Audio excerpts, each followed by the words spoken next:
In May of 1891, a young woman in Kentucky was lowered into the ground in a sealed wooden coffin.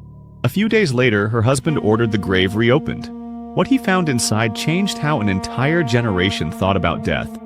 The lid had scratch marks on the inside. Her fingernails were torn. Her face, the gravediggers said, was twisted in a way none of them would ever forget. By the late 1800s, stories like this were everywhere. Newspapers printed them on the front page. Inventors filed patents for coffins with bells and breathing tubes, and a brand new word entered the medical dictionary: taphophobia, the fear of being buried alive. Octavia Smith Hatcher was 26 years old when she lost her infant son Jacob in January of 1891. She fell into a deep depression and barely left her bed in the months that followed. On May the 2nd, she slipped into what her doctors called a coma. By the next morning, they pronounced her dead. In Kentucky in May, with no embalming and no refrigeration, you buried people fast. Octavia was in the ground within a day, but then something strange started happening around Pikeville. Other people began falling into the same kind of sleep, and some of them woke up. Her husband, James Hatcher, one of the wealthiest men in town, started to panic. He ordered the grave dug up. When they pried the lid off, Octavia's face was contorted, her hands were bloody, and the silk lining of the coffin was shredded. She had woken up underground and clawed at the lid until she suffocated.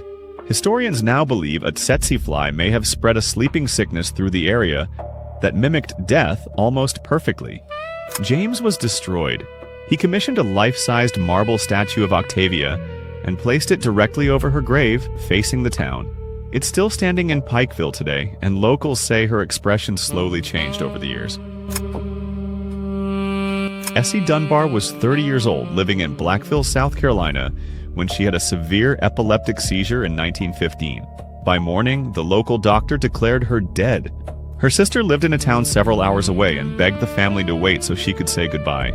The funeral went ahead anyway. 3 preachers conducted the service, and Essie was placed in a simple wooden coffin.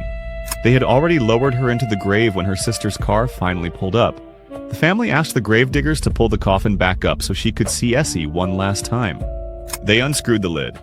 Essie sat straight up and smiled at her sister. The 3 preachers reportedly ran.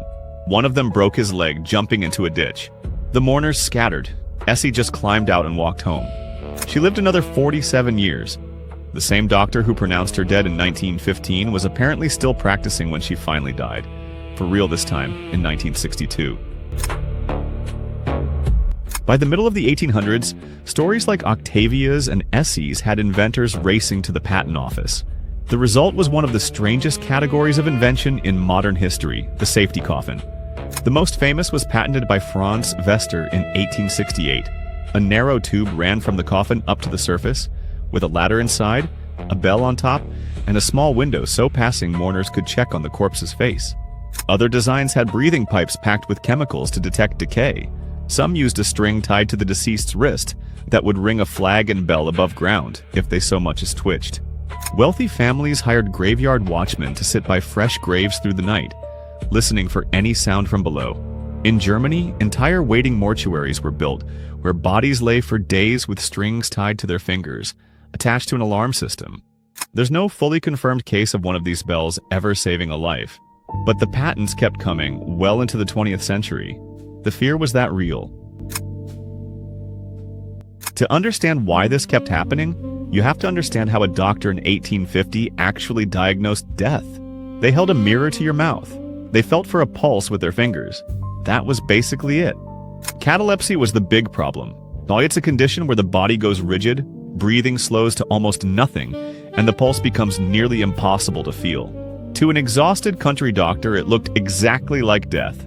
Then the cholera epidemics hit. In 1832 and again in 1854, bodies stacked up so fast that cities ordered burials within hours of death. Mistakes were inevitable.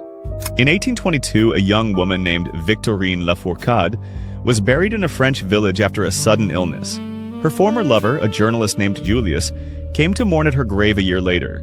He opened her coffin to take a lock of hair and found her eyes open. She was alive, just barely, and they ran off to America together. That story made its way to Edgar Allan Poe, who turned it into the opening of his 1844 tale, The Premature Burial.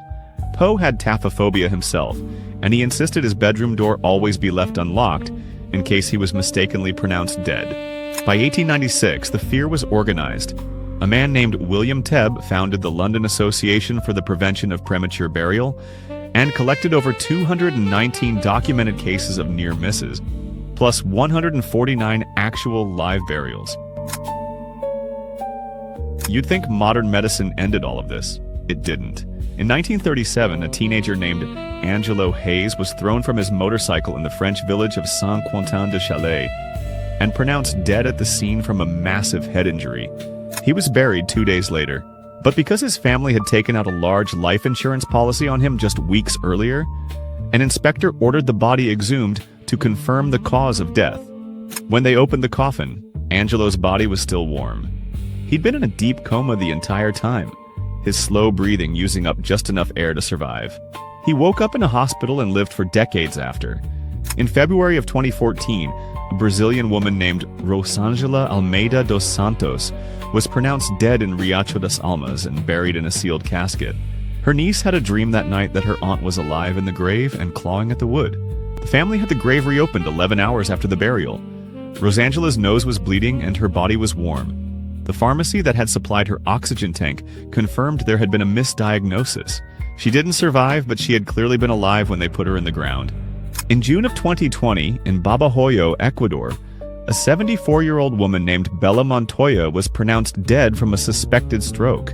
Her family bought a coffin and held a wake. Hours into the service, they heard knocking from the inside. They opened it. Bella was breathing, eyes half open, gasping for air. She lived another week in intensive care before passing away for real. Doctors today still misdiagnose death. It's rare, but it happens. Usually with hypothermia, drug overdoses, or certain rare neurological conditions that mimic brain death almost perfectly. Which is why even now, the medical examiners in most countries require a waiting period before burial or cremation. The Victorians may have invented the bell on the coffin, but the fear that put it there never fully went away.